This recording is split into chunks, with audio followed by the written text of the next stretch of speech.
Excellent. So good morning, everybody, again. So yesterday we kicked off, and let me go over briefly what we went over yesterday.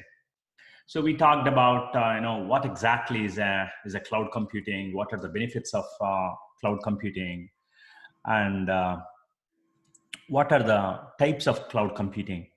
So infrastructure as a service, platform as a service, and software as a service. We understand that infrastructure as a service, it's all about the real underpinnings of it. It's the real physical servers, virtual machines. You talk about RAM, storage, etc. In platform, you don't worry about infrastructure. You rather, I have a piece of code according to the contract of that particular platform, whatever that platform is. Google App Engine being one of the finest examples of platform as a service. So let's say you are a Java developer, you'll have to write an application with certain standards as they propose. You write your servlet being the front door, takes the request, etc. So write your piece of code and then upload it, and you don't care how many servers it's installed, how it's installed. You don't have to worry about any of that. That's the beauty. You are writing the piece of code and then uploading it, magic happens. And later on, towards the end of the course, we'll talk about phenomenal concept, the bleeding edge of this whole cloud computing called function as a service and AWS Lambdas. I'll show you the power of AWS Lambdas in the end. So it's all platform as a service. And software as a service, you don't worry about infrastructure, you don't worry about code, nothing. It's just someone is giving you as a service, you're using it without having any clue about either infrastructure or the code. Gmail is the best example. Salesforce.com is the best example. So we talked about that, and we talked about deployment models, public, hybrid, private clouds. How you can go with the hybrid cloud in case your organization is not yet ready. Being an architect, if you have, let's say, old legacy code, sitting on AS400 servers, unfortunately, you cannot move them to cloud yet.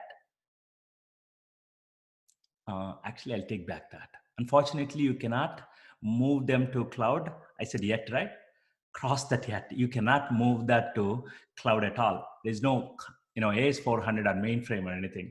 Unfortunately, you have to live with that in your own data center. You somehow sign contract with IBM. You happen to be, your code completely was on mainframe. Unfortunately, you are stuck. You cannot move it unless you re-architect your complete solution. Make sense? In that case, what you can do is all the future deployments can happen in cloud, and then whatever is existing existing code out there or existing applications out there on mainframe, leave them in-house. Okay, that's kind of a hybrid. And we talked about private cloud. It's like your on-prem. So we talked about the concept, how AWS being the #1 leader, and it's way ahead of the game compared to anyone else in the industry, compared to Microsoft, Google, or any of these niche players. So we talked about briefly what are all the certifications out there, and our focus is on Solutions Architect Associate. And we talked about course outline. We meet on Saturday and Sunday, and then one weekday based on the agreement. But you guys will be meeting almost every single day, and I'll simply jump in and give a concept, and you will be working on it. So I really expect you to work that hard. I'm telling you at the very onset, converting you into solid cloud architect is my responsibility. I'll take the full ownership of that, but you will have to really work hard and then precisely do what I ask you to do it. And then we talked about the real AWS. We talked about the global infrastructure, how AWS divided this whole world into multiple geographical regions. Each one is called region. And within US, we have we have couple in the east and couple in west. We have one in Northern Virginia. That's called region. Within region, you have multiple data centers, and each one of them is called availability zone. So these are the two things you must really understand. Within a region, you have several availability zones. Each availability zone can be viewed as a logical data center. So each availability zone is a data center. And within Northern Virginia region, you have 6 availability zones. And then we have Ohio region also. Within Ohio, we only have 3 availability zones. And on the west side, we have Northern California and Oregon. Make sense? So we need to understand that.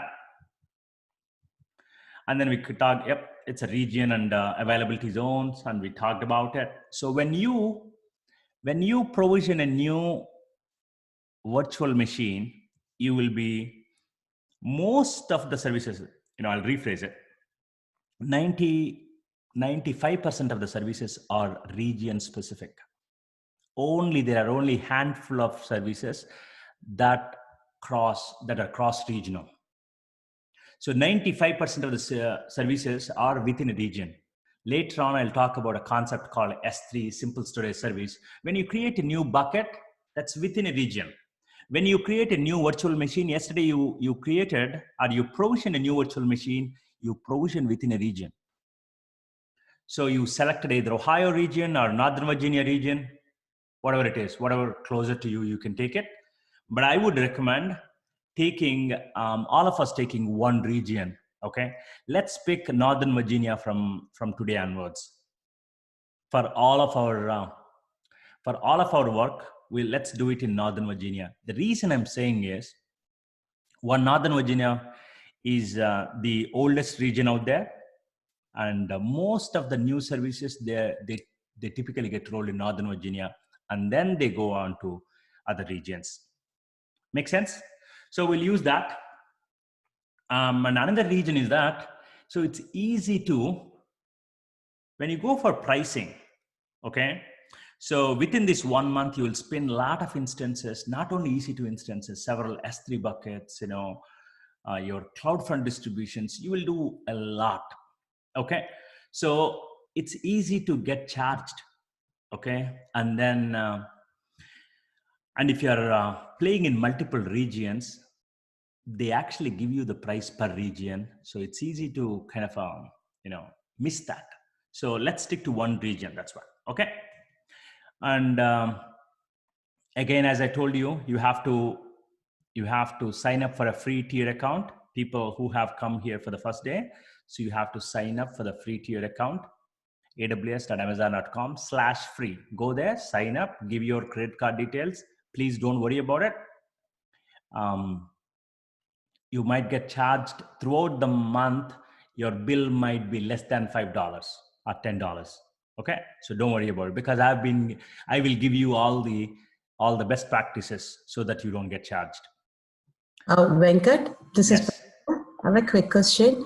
When you start the instance, do you have to stop it every single day, or does it depend on the number of hours you're using it or running it? Good question. So when you create a new virtual machine, and that virtual machine concept is inside Amazon service called EC2, Elastic Compute Cloud. Okay. So when you spin up a new EC2 instance, after the class, can I leave it open? I highly recommend you do not. Okay. You stop it at least when instance is in stop state, meaning you powered off your machine. You have a machine in the cloud. Okay. You powered off. When you power off, Amazon does not charge you. They charge you for the attached EBS volume, meaning attached hard disk. Okay? But as I told you, all of that is free for 1 year. So this is how Amazon calculates. So let's say your EC2 instance is a free tier eligible. They will give you 720 hours of one EC2 instance per month. It's 24 times 30. Okay. They will give you those many hours. So let's say you provision 10 EC2 instances. Okay, so you quickly could get into you quickly could get charged. So that's why what I say is within the class we will spin up multiple instances, even 10 instances in some cases. But after the class, I ask everyone to kind of go stop it, terminate it. Terminate is even better. Terminate is you are again starting with a brand new EC2 instance creation. Make sense?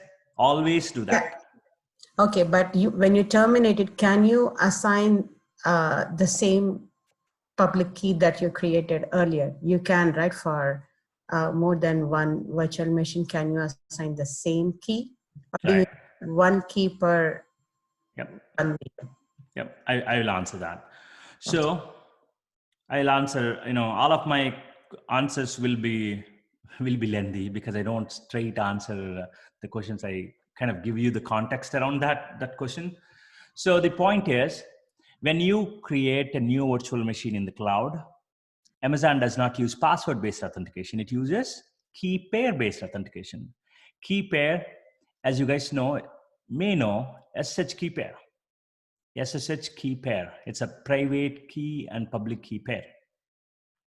So when you generate a key pair, you keep the private key. Public key will be placed in the virtual machine so that when you try to log in with your private key, the handshake will be successful and it will let you log in. So do I need multiple keys to log in? You do not. You can keep just one, you generate one key pair and use that for all of your EC2 instances. Okay, throughout this 1 month, you do the same thing. And in fact, I showed you the browser-based SSH client, right? And that is what we use it throughout this 1 month. Pretty much, you will not use PuTTY at all. You do not have to. I typically show you guys on day 1 how to use PuTTY, how to log in using PuTTY into this newly created EC2 machine. After that, I will not go in that route because it's very easy to do it with browser-based SSH, and that's what I use it all the time. And yes, you can reuse the key for all the EC2 instances. Make sense? Yeah, thank you. Yeah, then we talked about, it's a global infrastructure, we talked about it. And then, I took a lead to talk about pretty much what does a typical, machine look like, physical machine. You have a hardware, operating system, and all of your applications. And then what happens in the case of virtual machine? You have this concept of hypervisor. Hypervisor will help you split the physical hardware into multiple virtual hardwares. So you may have 6 physical codes here at the hardware level. Hypervisor will let you split that into multiple vCPUs. They call it virtual CPUs. So let's say you have 6 codes here. Let's say 6 times 4, 24. Using a hypervisor, I can split that into 24 vCPUs. And on top of hypervisor, I can create multiple virtual machines. Okay. And again, each virtual machine can have a different operating system. So this could be, and we talked about, so the reason I explained this concept is because all we are building is when we spin a new virtual machine, all we're taking is this one. So it's a multi-tenant. When you talk about cloud public cloud is always multi-tenant. You will be sharing the physical resources with other people. It's like in your apartment complex, you are sharing with other people. Okay. So all you get is this virtual machine. And the same physical machine, maybe the next virtual machine could be used by someone else, maybe one of you. It's entirely possible. I'm sharing it. Okay, understand that concept, that's all. And then we went in and provisioned a new virtual machine in AWS. Fancy. Okay, and that's how we did. And I showed you how to, after a provision a new virtual machine, I showed you guys how to SSH into that machine. meaning how do you log into that newly created virtual machine? I showed you a couple of ways. I showed you this simple utility called browser-based SSH client. It's so simple. Okay. And then I also showed you how do we log in using Apache, and that's where probably we have two groups. Sorry, did I say Apache? No. How do we log in using Putty? That's where we have two groups here, Mac and Windows. So Mac people do not need to use Putty. You guys can safely use your terminal itself, and the PEM file, the private key in that format, PEM file, will absolutely work with you. You can safely use that. You don't need any special kind of activity there. Other than that, you just have to reduce your privileges to 400. That's all. And on this other side, Windows side, PEM file does not work. You have to convert from PEM to PPK. That's your private key format. So to convert that, we have used a software called PuttyGen. And after that, pretty much using the PPK file, I showed you how to log in using Putty. But that's it. And we will not log in again using Putty. We'll use simple techniques there. Any questions so far? I know it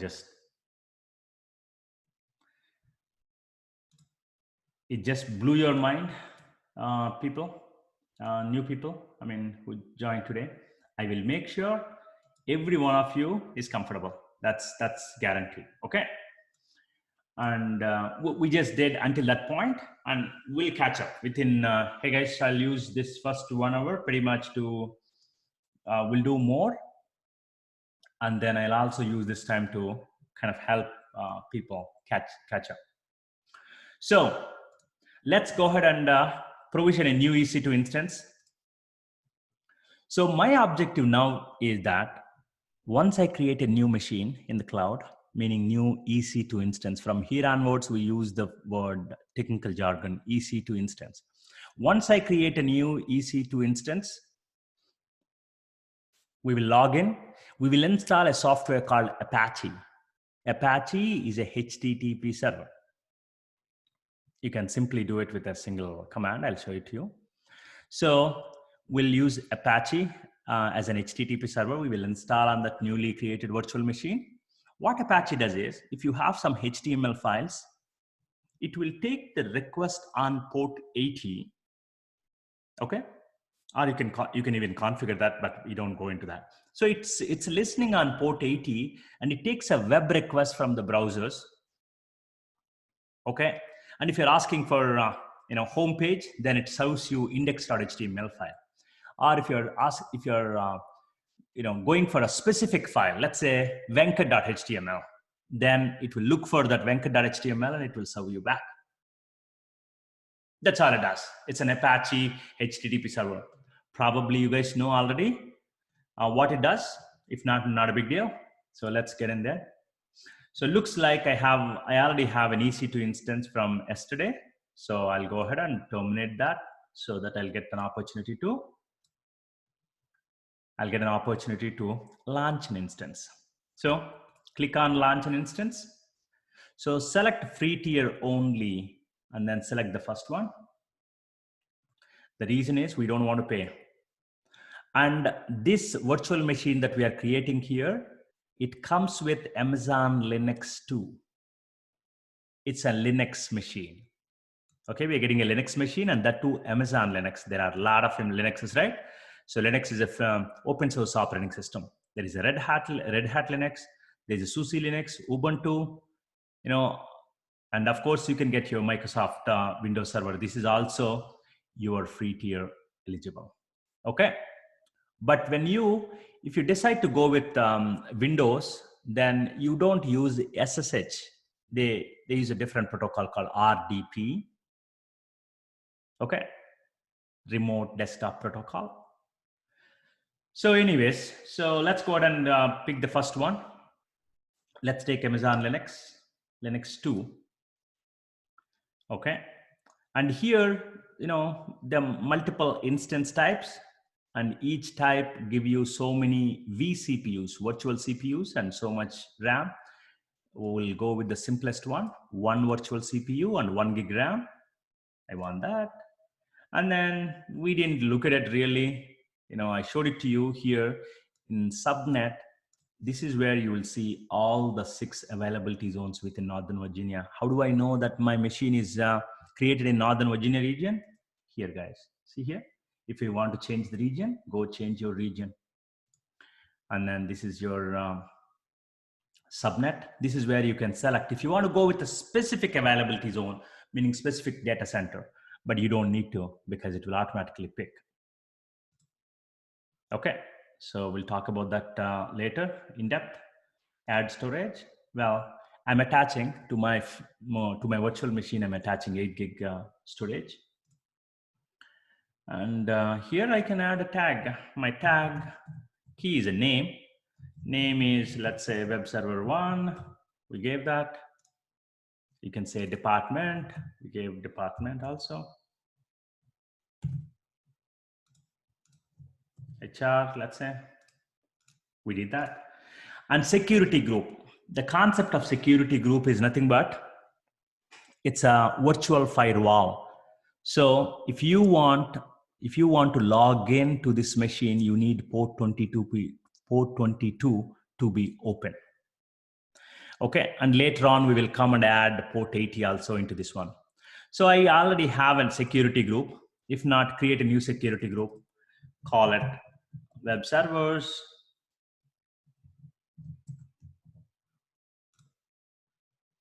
And then quickly review and launch. If you're doing it for the first time, you can say create a new key pair. This is my new key pair. Download key pair, launch instance. You can view the instance, click on view instances, and your first server is coming up. We did this already yesterday. So wait for the state to be changed to running. And this is your private key. If you want to, this is your temp file. And Mac people can directly use this one to log in. And Windows people have to change, convert this into .ppk file. Okay, it's running, guys. So select this, go to Actions, Connect, and then pick this third one, EC2 Instance Connect. Okay, use this browser-based SH connection. Click on Connect, and you're logged into your virtual machine. Yes. Even the security group, can we select the prior one all the time? Absolutely, like you can select. Absolutely. We didn't talk deep about security groups. We will talk about it today. Mm-hmm. Okay. Yeah. But absolutely, you can select a new one. Okay. Okay. So you're logged in. That's it. So let's take a quick 5 minutes, and I want all of you to be in this state. Can you try that? Venkat? Yes. This is Babita again. In the EC2, can we change the security group once we attach it? Absolutely, you can change it, and we will talk about that. Okay. So speaking of security group, guys, if you're in the middle of creating an instance, don't worry. I want to get your attention for a minute here. So this is an EC2 instance. I called it web server 1, and this terminated one will be gone after 30 minutes or so. It will disappear. So this is my web server 1, and as I told you, security group is a virtual firewall. That is how what ports will be open on your newly created virtual machine will be determined. What ports must be open. Okay, so security group is a virtual firewall, and that is where you will say that by default all of them are denied. By default all the ports are closed, and you will not be able to log in. You will not be able to make a port 80 SH call, HTTP call, You'll not be able to make any calls from outside. So you cannot go to that machine on any port, because by default all the doors are closed. So there is a concept of security group. It's a virtual firewall. That is where you will define your rules. You can nicely create a security group.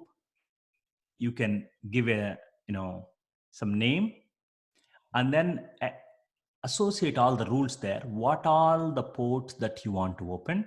And then once you create the security group, now you can go attach the security group to 1,000 instances. Absolutely, you can do that. And where do I see that? See here, guys, this is my web server 1. Look at this instance ID, instance state is running, and my type is T2 micro. It's one of the free tier eligible.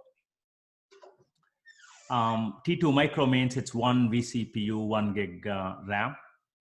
And go down, it's using my new key pair, by the way. And look at here, security groups here, security groups. So this particular instance has a security group of web servers. So web servers is a security group name. And by the way, you can attach multiple security groups also. We'll do that later. But look at this one, web servers, right? So click on this web server security group, and then it will take you to your EC2 and security group section. And here, this is your security group name, and this is your ID, and pull this up, and then go to inbound rules. So it tells you what port is open. See this one, your type is SSH, because port 22 is SSH. Port 80 is HTTP. Port 443 is HTTPS. Port 1521 is an Oracle, Oracle port, like that. Okay. So, and port 22 is open to the sources. If you have this o.o.o/o, this is an IPv4 address, and /o, right? This is called CIDR range, CIDR range. It is telling you what are the IP ranges that you are allowing, okay? If everything is 0, that means you are allowing to everyone in the world. So the way you configure your virtual machine right now is that anyone can SSH into it. Of course, they have to have your private key, but it's open to the world. This is a very bad practice for all production servers. You never want to leave like that. Here, we are creating virtual machines. We are playing with it. We are logging in it. We are learning it. That is why I made it open to the public. The reason I made it to the public is I want to log in. I don't want to log in from my putty. If I want to log into the if I want to log in from putty, then I can change that only to my IP address, to my computer's public IP. If you're wondering about what is your public IP, go to what is my IP, Google it, you will find out this is my public IP. So if I change this one, I'll go back to EC2 dashboard and go to security groups here, guys. And these many security groups are there. I will say, this is what I created. So this port 22 is open to everybody. Click on edit inbound rules. And here I can give like this /32, meaning I'm giving only my machine, and I can take this guy out. So what I'm doing here is that I'm allowing port 22 only to my machine. No one else can log in, even if they have my private key. Doesn't matter. The front door itself is closed. Your port itself is closed. Whether you have private key or not, that's secondary. Make sense, guys? Venkat? Yes. How would you know what source is that 0.00? How do you know what those values are, or what permissions you have to give? Oh, so if you give that 0.0, this one, right? It's meaning anywhere. Or if you don't know, click on anywhere, it will automatically give you that 0. See this one? o.o.o/o. So this is an IP address of your machine. So later on, we will find out, Babita. So let's say you have two virtual machines. One is your web server and the other one is your database server. You want to allow database port to be open to only to your web servers. You don't want anyone to talk to your database directly. Everybody must come through the web servers. If you have a scenario, right, get your IP range of your web servers and put it there. Okay, in the drop down list that you had, it was /8. There were some other numbers. So Here, right? Here, I think no, yeah. Oh no, this is a free form. I know it gave you. It's a default. It gave you. These are for IPv6 and these are for IPv4. If you look at it, all of them are 0.0.0. Yeah, the number after the slash. Oh yeah, yes. This is called a CIDR range. Whether we'll talk about it when we talk about VPC concept. Okay, /8 means you're only using 8 bits for your subnet, and remaining 24 you're using for the real IPs, etc. Okay. So how do you know? You do not use this one at all, is my point. Okay. This is just a pre-configured list that he gave you for both IPv4 and IPv6, and these are for public, guys. But you don't want to open it to public. If it is I'm telling you, right, our next assignment is going to be to install Apache web server. Apache web server should take requests from everyone in the world on port 80, because that is what HTTP server does. At that time, you want to give this one. This means everyone. Okay. So, and he wouldn't know. He just gave you some IPv4, some IPv6, but he wouldn't know what are all the options. So it's a free form text here. If you say, what's your IP? Let's say, if your IP happens to be 123, right? Just do a /32. You have to do a /32. What is this /32? You don't understand now. When we talk about a custom, when we create our own custom VPC, at that time, I'll tell you what a CIDR range is. Okay. What does a /8 means? /16 means? Okay. Yep. That's about security group, guys. Okay. So we created EC2 instance, and let's log in again. Actions connect. Now, what I want to do now is I want to install a software called Apache. So how do I do that? I want to do, first of all, I want to elevate my privileges, log in as root. Yes, I'm logged in as root now. Yum install HTTPD. HTTPD means your Apache web server. You're doing it. Are you sure you want to do it? Yes. Press Y and then go down. That's it. Your HTTPD, your Apache web server is installed. It is not running, guys. It is installed. So what command is that? Yum install HTTPD. Okay, do I have to remember this? Well, you don't need to. You can go to my website, and nextstep.training is the only source that you need to know. All of your homeworks, assignment, everything, I'll put it out there continuously.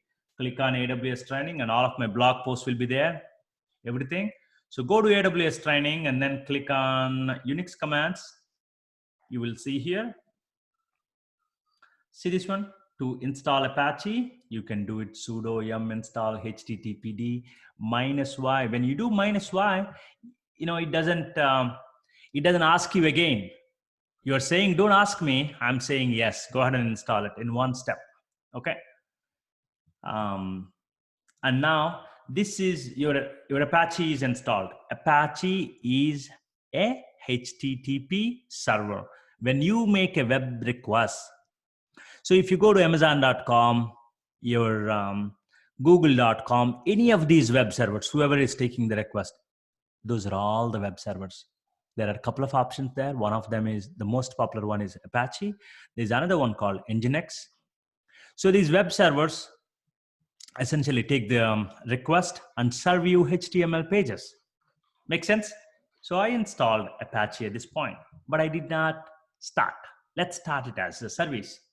So how do you do that? I'm already logged in as root, so I don't need to enter this command as sudo. Just say service httpd start. First of all, before starting it, how do I know it is not running? Well, look at all the processes in Linux or Unix machines. You can use this ps, meaning give me all the process, minus ef. It gives you in certain format. These are all the process running on this machine right now. All the junk we don't need to. So what you do is let's grep them. Pipe. I'm filtering it. Grep httpd. Give me all the processes that have this httpd. See that? There is only one, which is my grep command itself. So httpd is not running. My Apache is not running. I want to run it. Service httpd start. That's it. It's starting now in the background. And let's go up and then see. Now there you go. It's running in foreground as your, see that? Your HTTPD is running. Okay, so your Apache server is installed and it is fully running, guys, on your machine. Now, why do you use Apache? You use Apache to talk to it, call, give me that index.html page, give me that venkat.html page, then it will give you that, right? So when you ask for an HTML page, you know where Apache looks for? By default, it looks for in a specific location. So currently I'm in /home/EC2 user. Let's go to a specific location where www.html. This is where it will look for HTML pages. By default, there is nothing there. No HTMLs. So what we'll do is let's create a new HTML called index.html. I can use any editor. I can use VI. If you're comfortable with VI in your Linux machines or Unix machines, if you're not comfortable, use a simpler one called Nano index.html. For all the newbies, I would say use Nano. And now you can go there and you can type it. So I'm assuming you guys know a little bit of HTML. So HTML, and close your HTML tag. Within HTML, you can have body, and you can close your body. Within body, let's say I want to do a H1, heading 1, first level heading. It comes in a big, bold letters, right? This is my first web server. Yeah. Right, this is my first web server. So yeah, that's it. So see here, these commands here. Do a escape, or actually you don't need to do, you can do a Control X here. And then when you do a Control X, you're exiting it. You're exiting it from Nano. And it's asking save modified buffer. Do you want to save it? Just press Y there. And now pretty much you're done. Control X again, or Control C. You're exiting it. Yep, Control X. And then press enter there. Press enter. My fingers know better than my mouth. So click on Nano and then do a Control X. If you don't have any changes, if you have any changes, let's go there. Let's go there.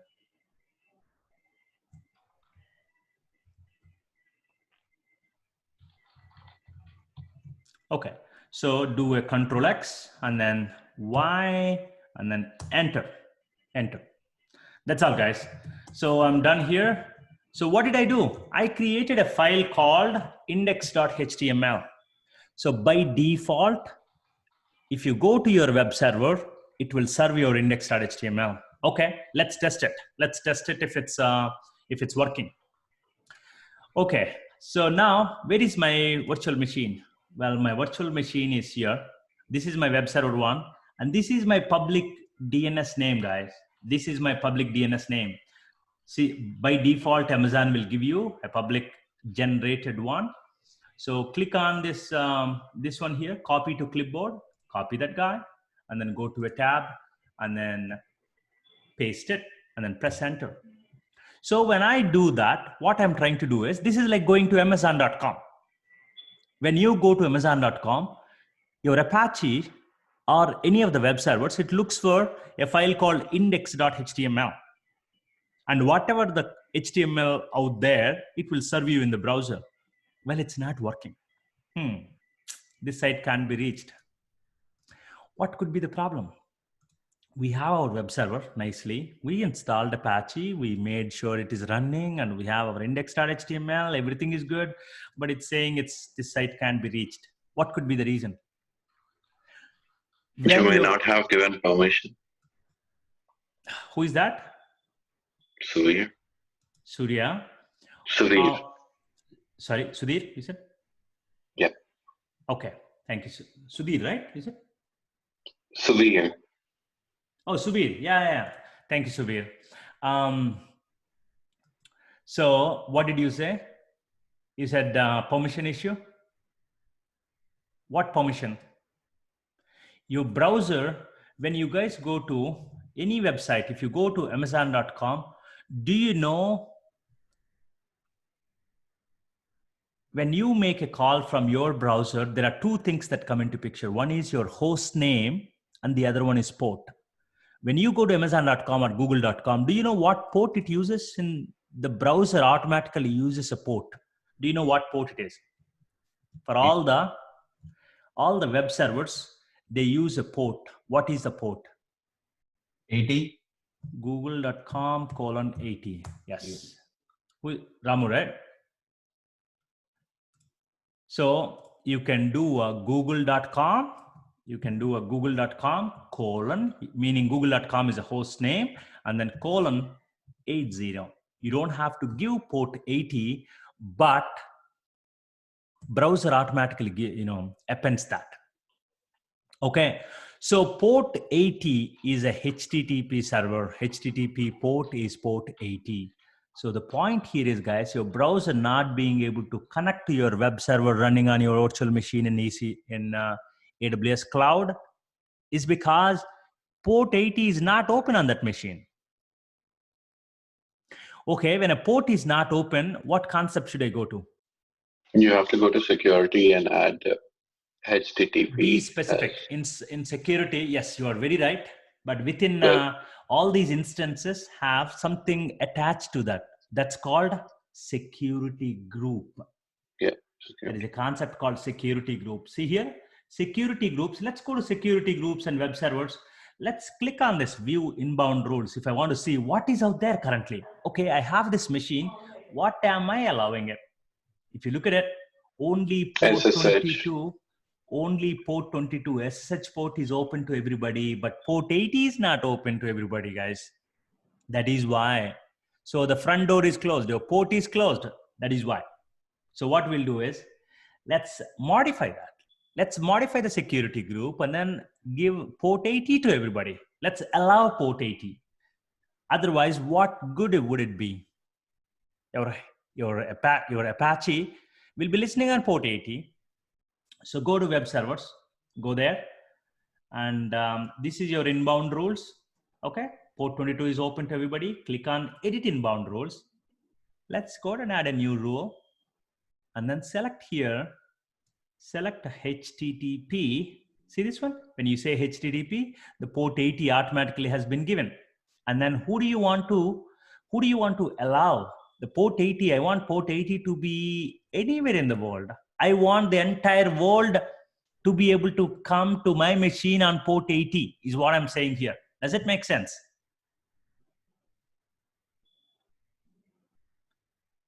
save rules. And that's it. Since the security group is already attached to our virtual machine, we don't need to do anything. And go there, go to your tab and refresh it now. And when you change your security group, the changes get reflected immediately. You don't have to restart your virtual machine. You don't need to wait for a few minutes. You don't need to do anything. The changes are instantaneous. I want you to understand that going into the exam. Okay. Hey, look at that. This is my index page. This is my index.html, right? My index.html is out. If you change that to welcome to Amazon, then that's what will be shown.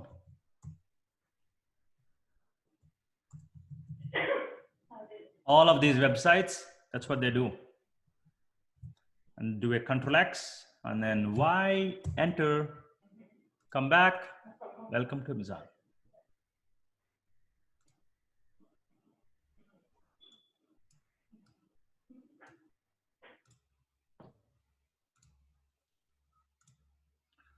Okay, guys.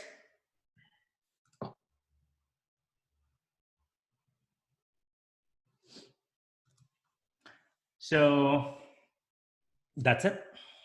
In fact, Now, yes. the question is from sorry. Sweet, go ahead.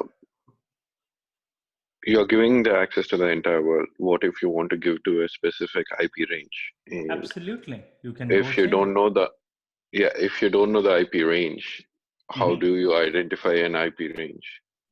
How do you identify an IP range? Okay, so I know organizations have their IP range. For example, I want to restrict this site to only US. How do I identify that I have to give access to a specific country or I have to give an access to a specific state? Now, there are different IP ranges that are there for US. There are different IP ranges that are there for different states.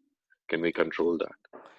If you know the IP range, absolutely get it from your network group, network guy, and then put it out here. So if you want to do a geolocation based routing, that one you can't do it here, but you can do it in another EC2 service, another AWS service called Route 53. We'll talk about that probably in 2 weeks down the line. Okay, so, but yes, you have to know your IP range one way or the other. Either get it from your security, get it from your government. How we get it?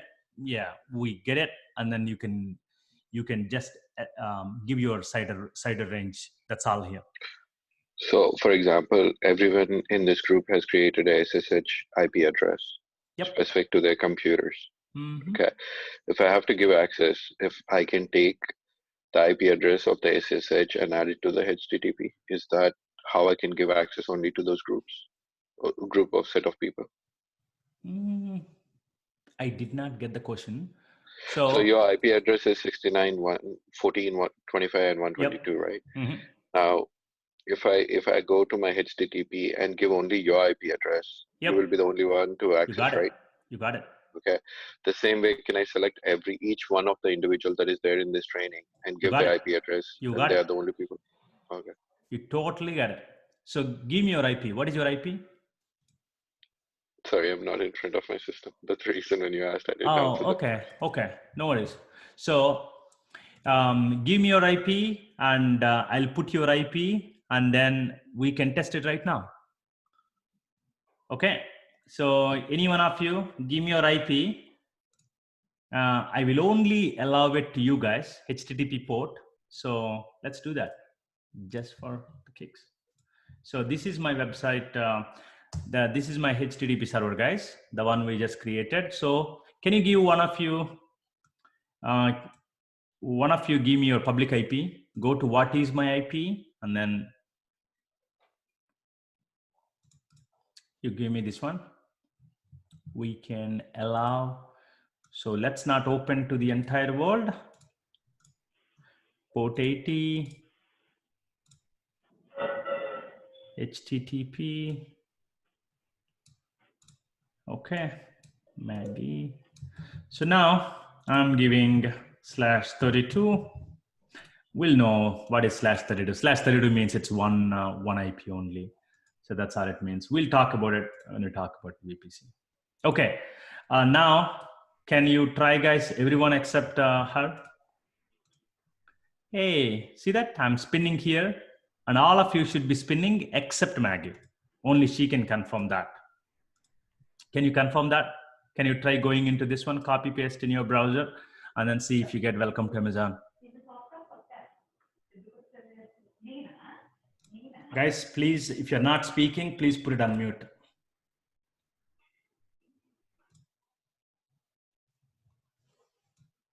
It's spinning. Okay. So, Maggie? Yeah, 1 second. Yep. So anyways, so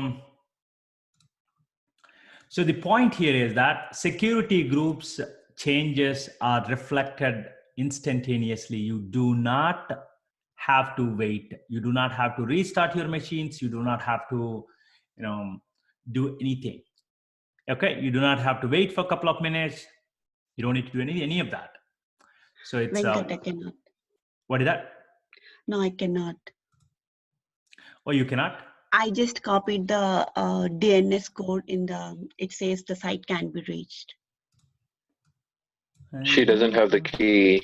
She doesn't have the key. I think so. No, this is a HTTP port, right? HTTP so port. Can you go check your, what is my IP again? Oh, yeah, sure.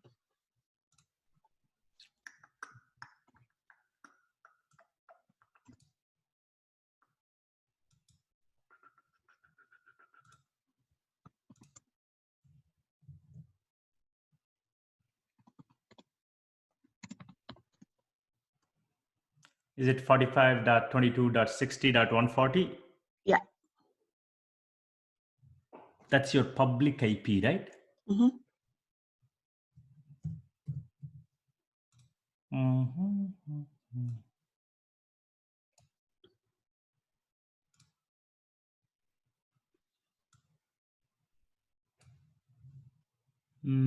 Can you try now? Okay. Just refresh the page. Same. Unless you have the routers. It's your public IP and you have the router in between, huh? I think so. Can you try other IP? I ping mine. Yep. Okay. Actually, can you try now, Maggie, first of all? Oh, yeah, sure. 1 second. I made it public.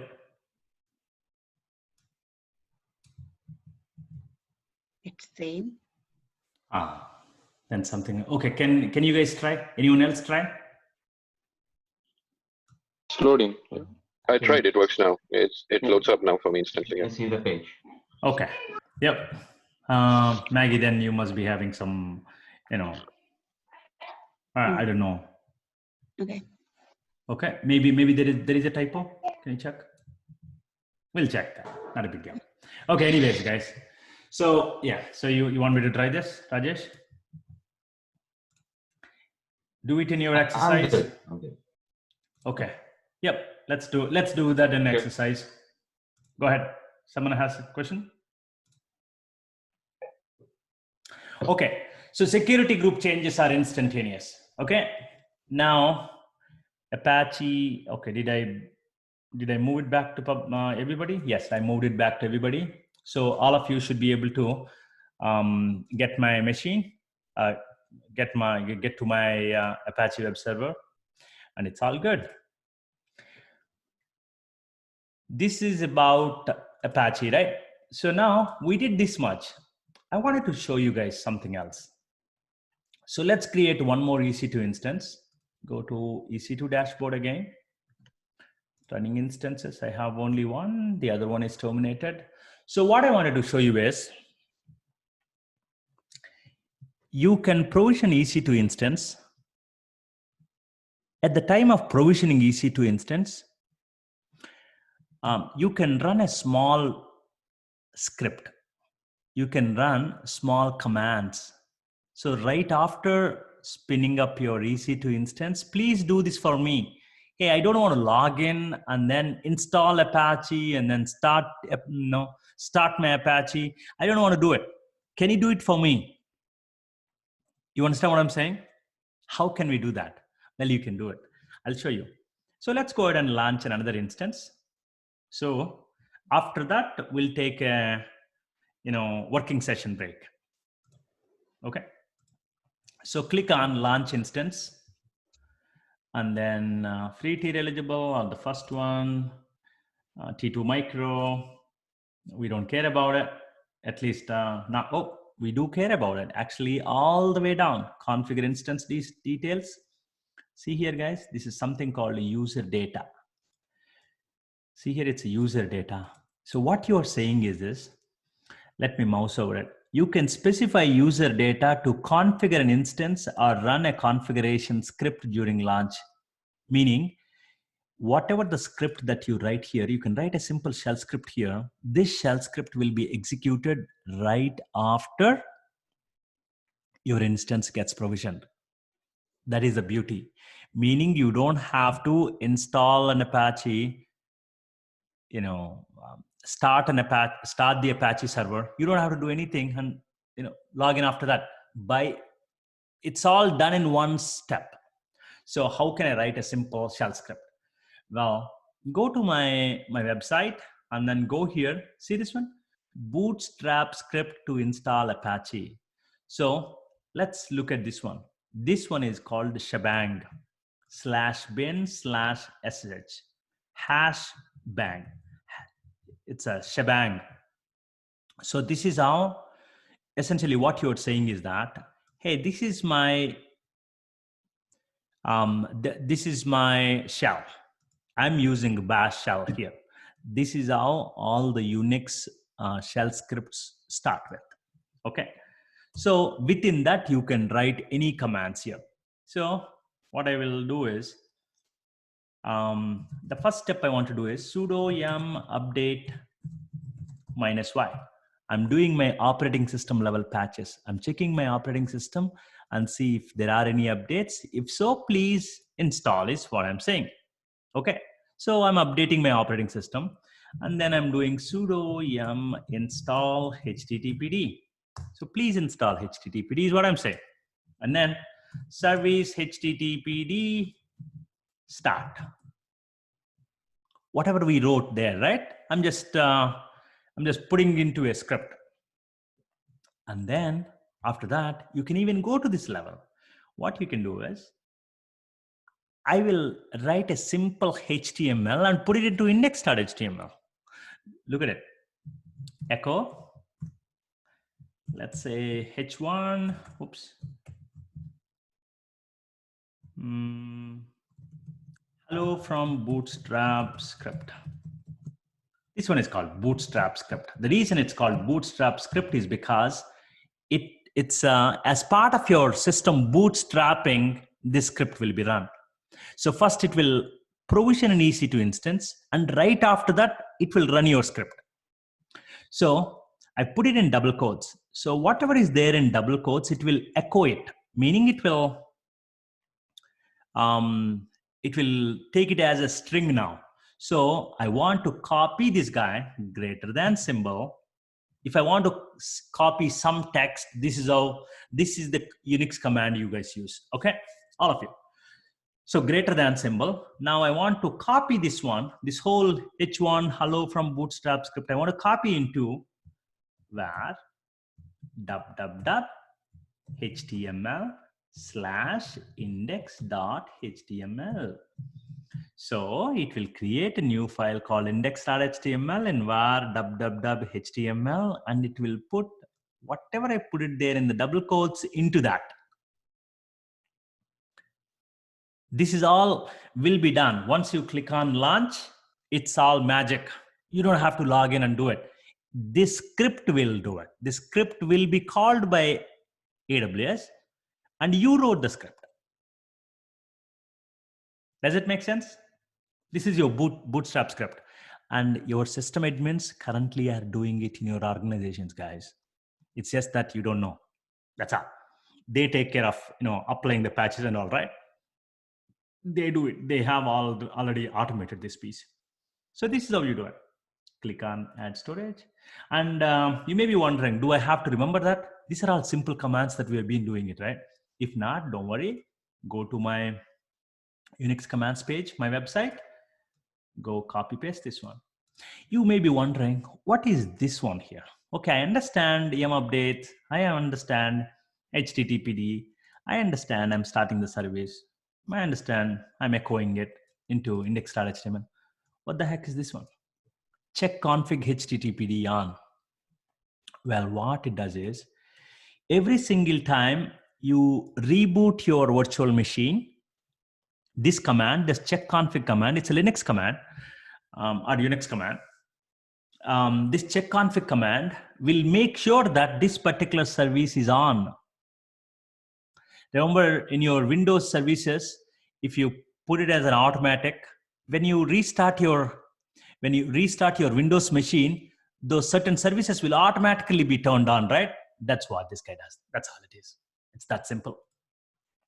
Okay, let's go back, and then I'm attaching 8 gig storage to my virtual machine. One Absolutely. question. Absolutely. Go ahead. What happens if there is an issue in the script? It will launch the instance, or it will stop launching the instance? Very good question. It will 100% launch the instance. It's just that your script will fail wherever that one is. Wherever, if there is a syntax error in the last line, then everything else will be done except the last line. Okay, thank you. Yep. So name, and then I'll call this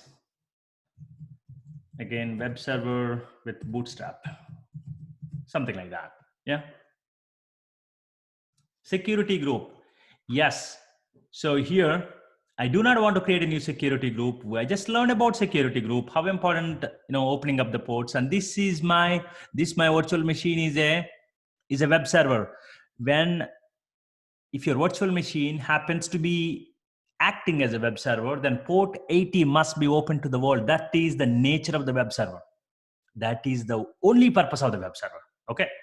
So I'll call this guy, this is the web servers security group. Take a look at the rules. My HTTP is open to the world. My SH is open to the world. Well, opening up SH to the world is an extremely bad idea. I said it enough times already. Okay, but HTTP port, it must be open. That's your fundamental functionality, the only functionality of your HTTP server. Okay, but SH port, why are we doing it? Because I don't want to use PuTTY and I want to use my browser-based SSH client. That is why I want to open up to the public, to everyone in the world. Okay, because I know I'm going to terminate this instance and I'll not do this one in production. It's a bad idea. It's extremely bad idea. In fact, some of your production servers, they don't even give you access. Only certain people. Okay, let's say your sysops guys will have a special subnet, special IP range, and only that IP range will be given port 22. Not even to you, even though you are working for the same organization. Your complete organization IP range will not be there. Only your sysops guys will have a special subnet there, and only that IP range will be given in real life. But I understand all of that. Okay, because I'm learning here, so I'll give it to public. Launch, I can use my existing key pair. I don't need to create a new key pair. And it doesn't matter what the key pair is because I'm using browser-based SSH anyway. Launch instance. Go down, view instances.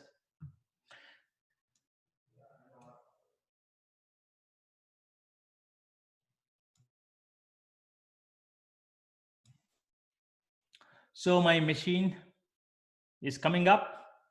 What's that called? Web server with Bootstrap. Oops, looks like I can do.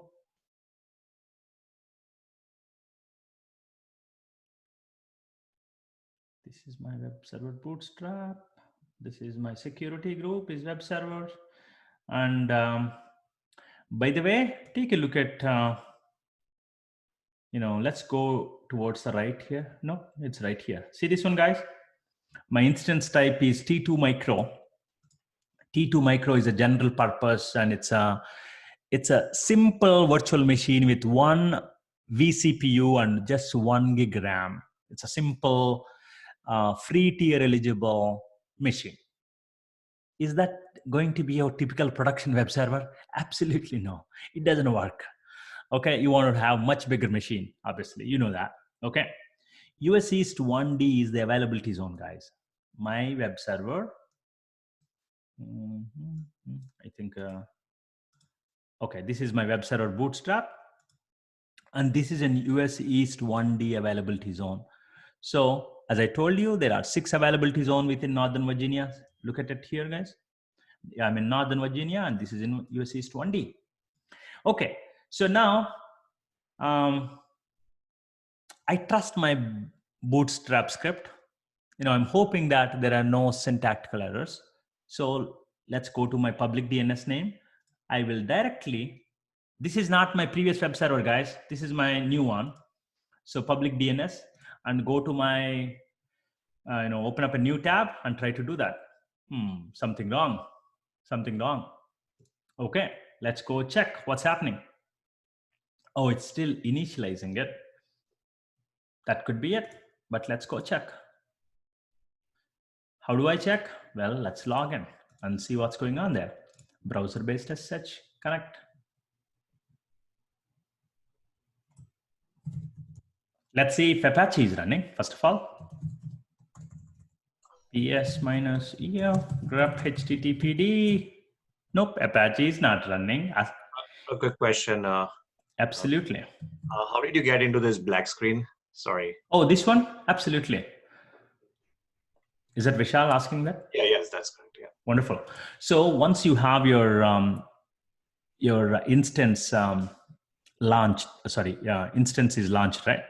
Once you have your EC2 instance running, so click on an EC2 instance, go to actions. Now, what you're trying to do, Vishal, here is that you have a virtual machine in the cloud. You want to log into that virtual machine and you want to play with it. That's your machine, right? You want to log in and you want to do all sort of stuff. You want to install new software. You want to expose it as a web server. You want to expose it as a database server, however you want to do it, whatever you want to do it. It's sky's the limit, right? Yeah. A new Linux machine is in the cloud on your name. So let's log in. Click on actions, connect. And then here, there are 3 options. And this is what I wanted to do, the last one. Browser-based SSH connection. When I go there, okay, here I do not need any new fancy tools. I can use browser itself, browser-based SSH connection. And now I'm logged in. So does it make sense? Yeah, makes sense. Thank you. Yeah. And now I'm checking if I have my Apache running. Apache is not running. Something wrong with my script. Okay. So is Apache installed at least? No, it's not even installed. Okay. Okay. It's not installed. It's running. So EC2 instance connect.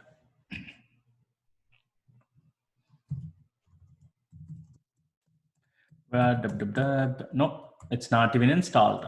So let's go ahead and install. So let's pay close attention to the script this time.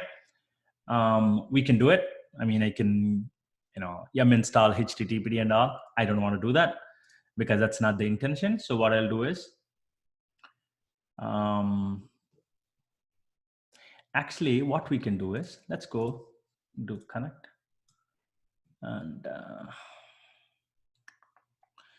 so I'm logged in here, guys, right?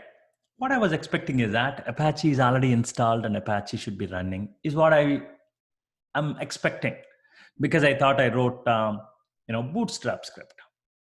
Okay, and something went wrong. Okay, let's find out what's my script. So you can get that actually. Go HTTP.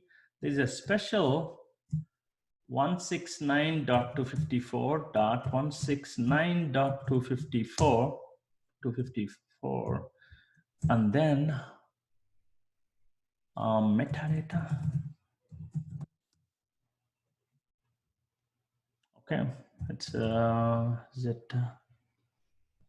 Oops, metadata. Nope, not found. Okay. Nope.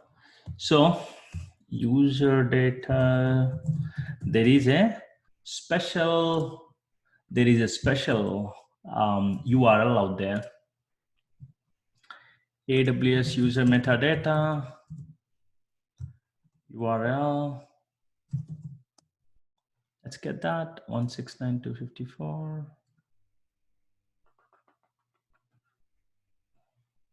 Instance user data. There you go. 169.254. I think that's correct. 169.254, 169.254. Latest user data. Okay. /latest/user dash data. There you go. Okay. So bin bash yum update -y sudo yum install httpd service httpd start.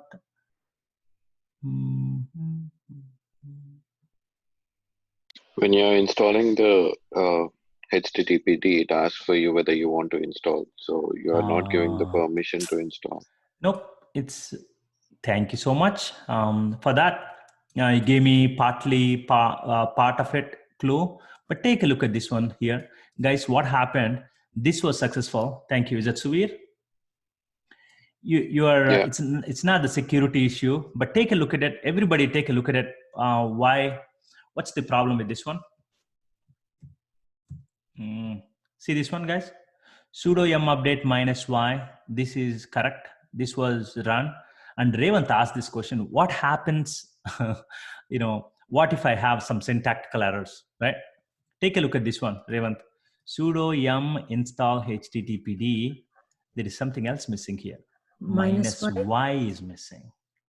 So this is an automated script. There is no human in front of it to say that it is asking. When you say sudo yum install httpd, it is asking you, are you sure you want to do it? Press YDN, right?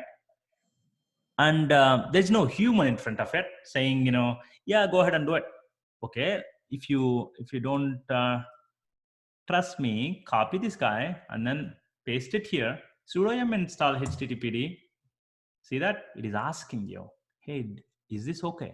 You want to do it? I did not give -y. That's why it failed.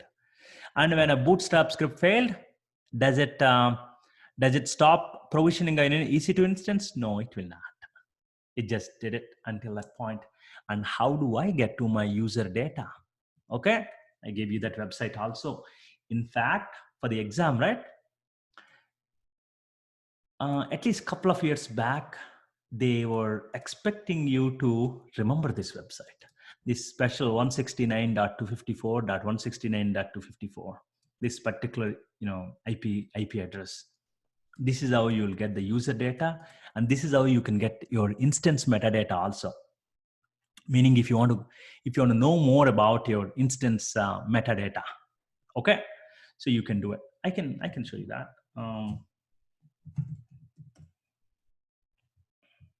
See here, latest metadata. There you go. So when you say metadata, this particular EC2 instance, give me the data here is what you are asking. Curl is a command, guys. The curl is like how your browser does it. Curl does exactly the same thing. You're making a HTTP call from a Linux headless machine. That's all you're doing. Like how browser is doing. Okay. So when I say metadata, it's giving me the sub options. Let's say I want to find out my local IPv4 address, So /local IPv4. This is my IPv4 address, 172.31.84.157. Okay. Is there a public IPv4? Sure, there is a public IPv4. Let's go get the public IPv4.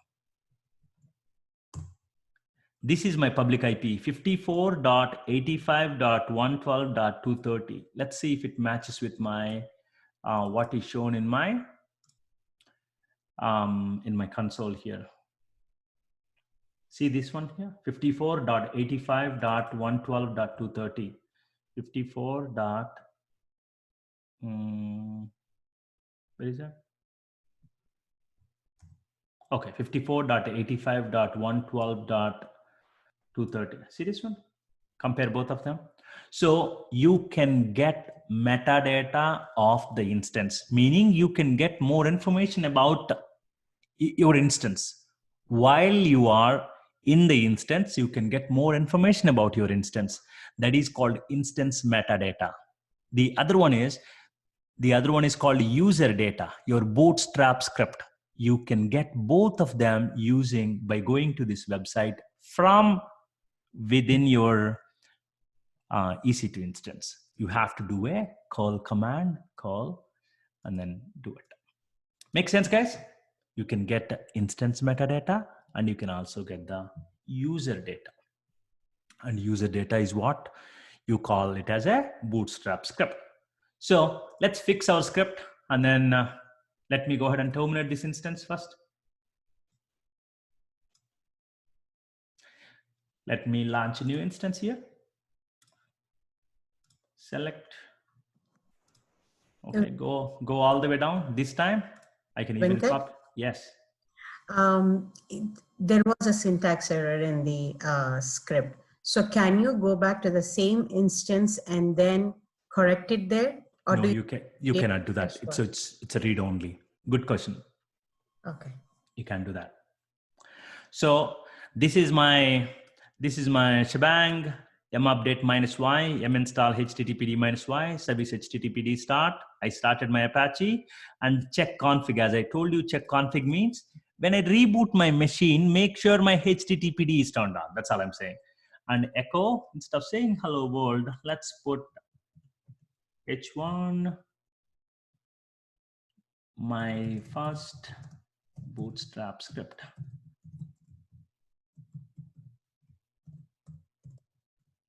Put this guy into our www.html index.html.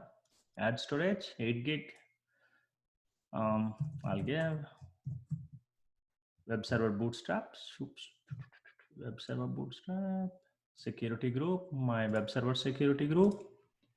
Yep, port 80 is open to the world. Port 22 is open to the world. I understand port 22 must not be open, but I understand all of that. View instances. Let it come up.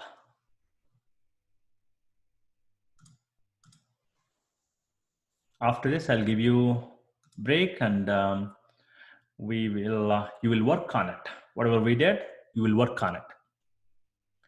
That's the beauty, right? And then we'll talk about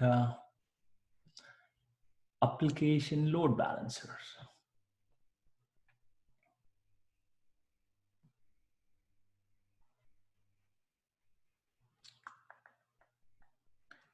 By the way, meanwhile, what I'll do is previously running in EC2 instance, and I'll show you actions. And we already talked about connect and instance state. This is how you can stop it. This is how you can reboot your machine. And this is how you can terminate. Terminate means your machine is gone. You just killed your machine in the cloud. You just have to start from the beginning. But if you do not want to incur any cost, but you do not want to terminate it, you just want to power off and then leave it there. Go with the stop. When instance is in stop mode, you will not be charged. This is a good exam question also. Okay. And there is a concept called hibernate here. I must explain this concept of hibernate. This is like your Mac machine or Windows machine, hibernate. So what happens with hibernate is that whatever is there on your RAM will be written to the disk. Let's say there are few, some of the applications running and, there's few things going on in your RAM. It will write the entire RAM into your hard disk, and then it will stop it.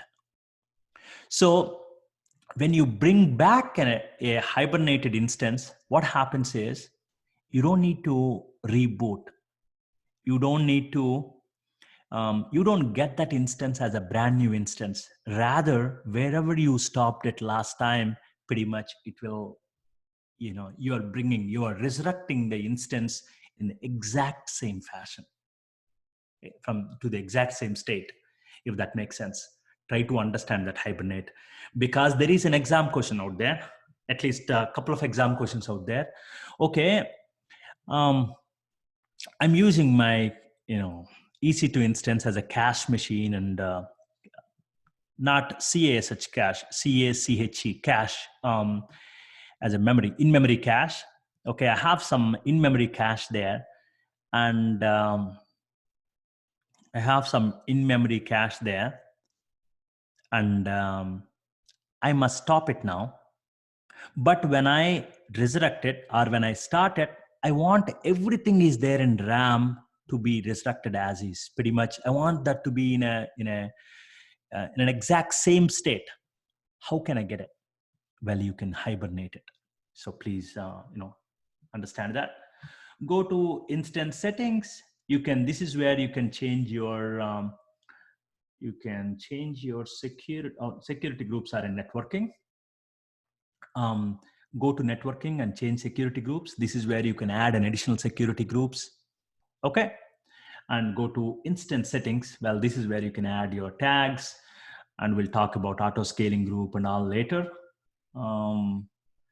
The termination protection, probably I'll talk about that. Also, you can get the system log. Look at the system log here. At the bootstrapping time, whatever happened here. See this one? SH host key fingerprints. Whatever happened during the bootstrap, pretty much you will have that log here. Okay, so looks like our machine is running. I just wanted to take a minute there to explain that. So our machine is running. Let's go. And you know what? I trust our script. So let's go directly. Copy the public DNS name into clipboard, and then try directly going there. Hey, my first bootstrap script. I did not even log into my EC2 instance. I just trusted my script. So what happened? As part of my instance provisioning, my bootstrap script was also run. As part of my bootstrap script, I installed Apache, I started Apache, and then I put a small, 1 second, hold your thought. I put a small, H1 tag into my index.html and I put it out there. That's it. And I did not even have to log in and then verify it. I just trusted it and then went directly there. You can log in and verify also. Yes, who is that? Hey, Venkat, can you hear me? Yeah, Ramu, go ahead.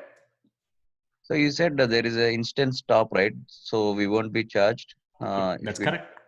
So what about the hibernate option that you said the other one? Okay, so the hibernate option, why is this not visible, right? So this is not, see this one, this instance did not have stop hibernate enabled at launch. So at the time of launch, you have to pick that up option. Okay, if we pick it up, if we use this, will we be charged, or will it work like stop, or? So, that's a very good question actually. So his point is he doesn't want to get charged, and then he doesn't want to completely hard stop also. He wants to hibernate it so that he will resurrect the EC2 instance to the exact same state. Absolutely. When it is in, because hibernate is also stop, Ramu. So hibernate is also a stop, but it's a special stop where whatever is out there in RAM will be stored into the machine so that you'll be able to bring it back to the exact same state. So The short answer is you will not be charged. Make sense? Yeah, then it's always better to use this option. I agree. I agree. If you have a Hibernate option, absolutely you should use Hibernate option. You can use Hibernate option. It's just the only thing, either it's a stop or Hibernate, both these options, okay, you will be charged for your hard disk. Only your snapshot data you'll be charged. But again, that one you have your free tier until the whole year. So don't worry about it. But I'm just saying, I just wanted to mention it out there. Hey Venkat, this is Kishore here. Can you go back to actions one more time? Absolutely, yes. And in the instance settings. Mm-hmm. So, sorry. What is that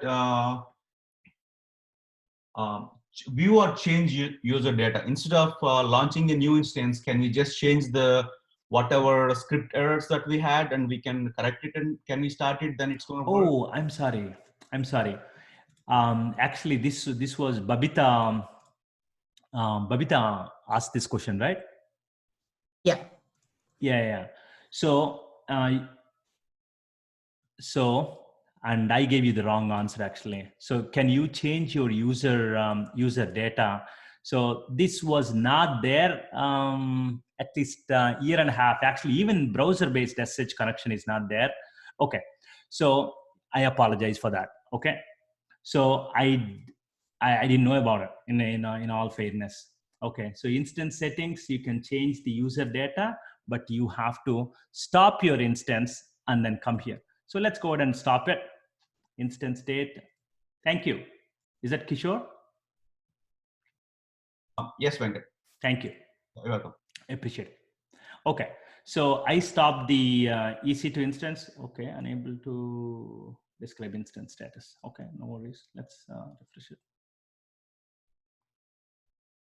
So this is what I should have done earlier, right? Rather, by the way, be surprised, be prepared to get surprised with EC2. Your dashboard, your features, they get added almost every week. This whole browser-based SSH concept was not there when I took the exam, about 2 years back. I actually started, when I started my first batch, I was like, what the heck is this one? So it's a browser-based SSH. Okay, then let's give it a try. So that's how I accidentally found it. So anyways, so since my instance is stopped, let's try that. I like it. Thank you so much.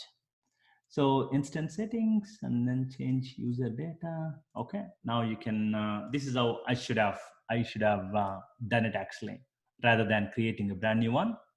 I like it. So let's do this one. My changed Bootstrap script. Love it. This option was not there. There's no way you can change it, but it's really good. So now let's go back instance state and let's start it, guys. Click use this refresh.